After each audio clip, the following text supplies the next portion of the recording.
বিসমিল্লাহির রহমানির রহিম। তো আজকে তো আগেই বলছি আমার ছেলের জন্মদিন। আমি যে রাতে রান্না করতে আসছি, একটু আপনাদের দেখাই, তারপরে যখন একদম রান্না বান্না হয়ে যাবে তখন আবার দেখাবো। এটা দেখেন গরুর মাংস, আমি দেখেন প্রেশার কুকারে সব মশলা দিয়ে এটা সিদ্ধ করে নিছি, যাতে নরম হয়ে যায়, আমি হাত দিয়ে ছিঁড়ে ছিঁড়ে দিতে পারি। এই আলুর চপটা আমার বাচ্চারা আমার হাতে খেতে খুবই পছন্দ করে, তো এটা আমি মাঝে মাঝেই করি।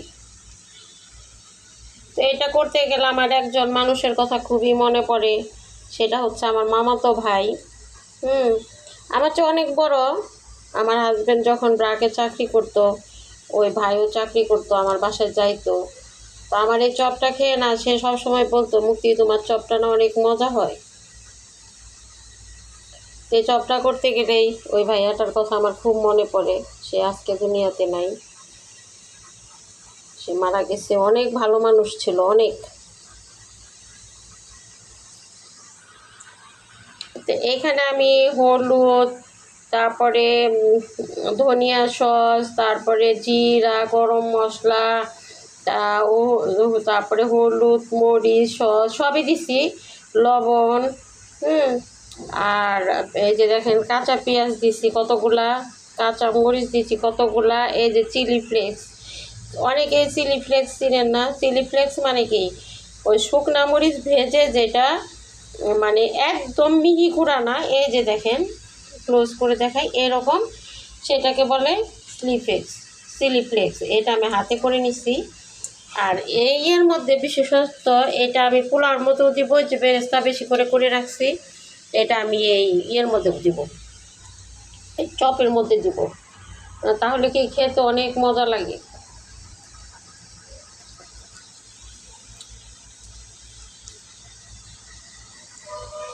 আপনাদের ফাইনাল পরে আমি রান্না হয়ে গেলে তারপর দেখাবো। এই যে আমি আস্ত মুরগি ফ্রাই করতে দিয়ে দিছি, এটা আস্তে আস্তে ফ্রাই হচ্ছে। এক পিঠ আমি উল্টিয়ে দিছি। আর এই যে এখানে দেখেন আমার এই যে পোলাও হয়ে গেছে, এই যে পোলাওটাও হয়ে গেছে, রাইস কুকারে পোলাও দিছি। এখন এই ফ্রাইটা হইলে আমার শুধু এই চপটা হবে। সেমাইও রান্না করে ফেলছি, তো ভাবলাম যে এটা মাখানো আপনাদের একটু আমি দেখাবো, আপনাদের সুবিধার্থে। যারা পারেন তো পারেন, যারা নতুন অনেকেই আছে পারেন না।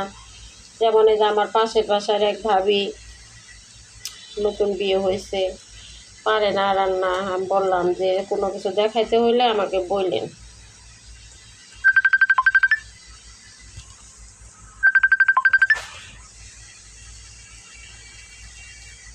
এই তো এটা এখন শুধু মাখাবো, আর চপের আকারে আমি করব, শেপ দিব। সেটা যে কোনো আকারে দিতে পারেন, ডিমের মতো গোল, যে কোনো মতো দিতে পারেন, কোনো ব্যাপার না। আমি এটা ভালো করে ছাড়িয়ে আমি এটা শুধু মাখাবো বেরেস্তা দিয়ে, তারপরে লবণটা একটু টেস্ট করব, তারপরে আমি শেপের আকারে দিয়ে। আমি আরেকটা জিনিস আপনাদের দেখাই, অনেকে ডিমের মধ্যে দেয়, আমি ডিম দিই না। ডিম দিলে ভালো হয় না, তেড়তেড়া হয়ে যায়। আর এই যে আমি বেসনটা গুলিয়ে রাখছি সব মশলা দিয়ে, এটার মধ্যে চোবাবো আর আমি তেলে দিব। আসলে সবার রান্নার ধরন তো এক না, এক একজনের রান্নার ধরন এক এক রকম। আমার যেটা ভালো লাগে আমি ওর কাউকে অনুকরণ করি না, আমার যেটা ভালো লাগে আমি সেই মতো করারই চেষ্টা করি।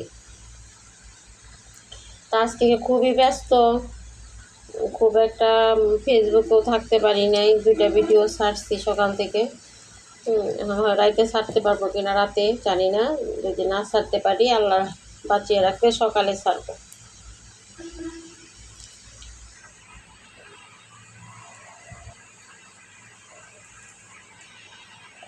মাংস তো অনেকগুলাই, খুব মজা লাগবে আশা করি।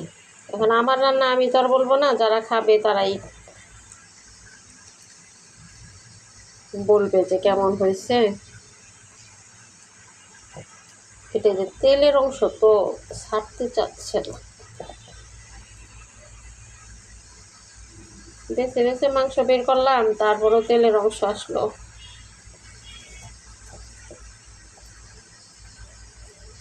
তো সবাই ভালো থাকবেন। আল্লাহ হাফেজ।